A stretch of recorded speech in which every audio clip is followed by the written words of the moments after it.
Today, let's talk about a hero who has been quietly, almost secretly, dominating the high ranks of Mobile Legends, Natan. You might be surprised to hear this, but right now in Mythic, Natan is the 13th most picked hero. Not bad. But get this, he has the 2nd highest win rate and the 4th highest ban rate. So what's going on? Why are top tier players suddenly banning and winning so much with a hero that a lot of people sleep on? The truth is, players are finally recognizing his insane strength. And it all comes down to one massive update that happened a couple of seasons ago. The big change? You can now maintain the stacks on his passive just by using basic attacks. This sounds small, but trust me, it's a total game changer that turned him from a good hero into an absolute monster. Today we're going to break down why Natan is so good, how to build him, and most importantly, share the advanced tips that will make you a master of time and space. Alright, before we get into the nitty-gritty tips, let's quickly cover his core strengths. First, magic damage. Natan deals entirely magic damage, even with his basic attacks. This is huge because the most common defensive item for marksman when of nature is completely useless against him. While other MMs get shot down, you can keep blasting away. Second, he's a late game hyper carry. Like most marksmen, he starts off a bit slow, but once he gets his core items, his damage output and attack speed are just ridiculous. Third, his wave clear is insane. His skill 1 can clear entire minion waves in seconds, letting him push towers and defend bases incredibly fast. And finally, his unique mobility. His ultimate isn't just a dash, it's a full-on repositioning tool that, if you use correctly, makes him one of the deadliest heroes in the game.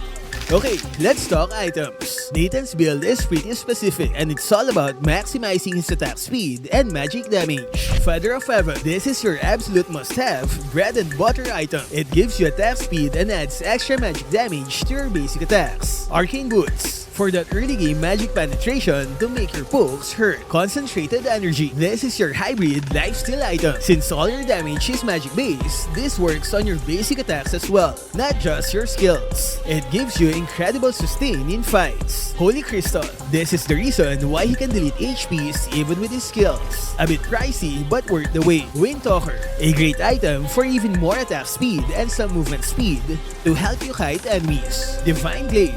This is what you build when the enemy starts getting tanky. It gives you a ton of magic penetration, letting you melt through their defenses. Natan is strong, but he's not a one-size-fits-all pick. He shines in the right environment. You want to pick Natan when your team has a strong front line. Think of heroes like Tigreal or Kufra who can soak up damage and lock enemies down for you. He also loves teammates with good peel who can protect him early on. Be very careful picking him against teams with heavy chain crowd control. If a single CC gets a hold of you, you're probably toast. Super high burst assassins can also be a problem if they can one-shot you before you can even press your ultimate. Part 4. The Masterclass. Tips to dominate with Natan. Alright, this is the part you've been waiting for. Let's get into the tips that separate the good Natans from the great ones. Natan is nothing without his passive. Those stacks give you attack speed and movement speed. Your goal is to have them up as much as possible. Pre-stacking is key. Never walk into a team fight with 0 stacks. Before rotating to Turtle or Lord, hit a jungle creep or a minion wave. Arriving at the fight with full stacks is a massive advantage. Check bushes safely. You can use your skill 1 to check a bush for enemies. Cast it into the grass and watch your passive icon. If you suddenly gain a stack, it means you hit someone. Free vision.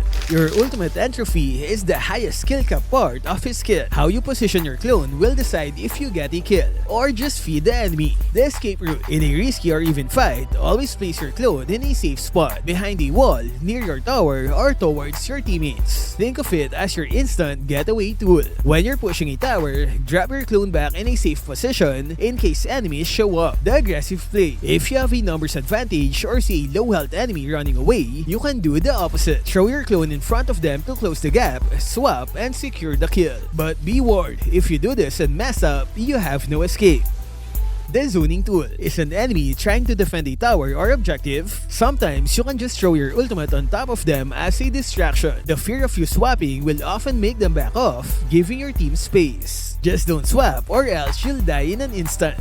Now for a super important information that many players forget. Your ultimate reduces the cooldown of your skill 1 and 2 by 50%. Twice. Watch this. My skills are on cooldown. Now I use my ultimate. I get cooldown reduction, and now I swap with the clone.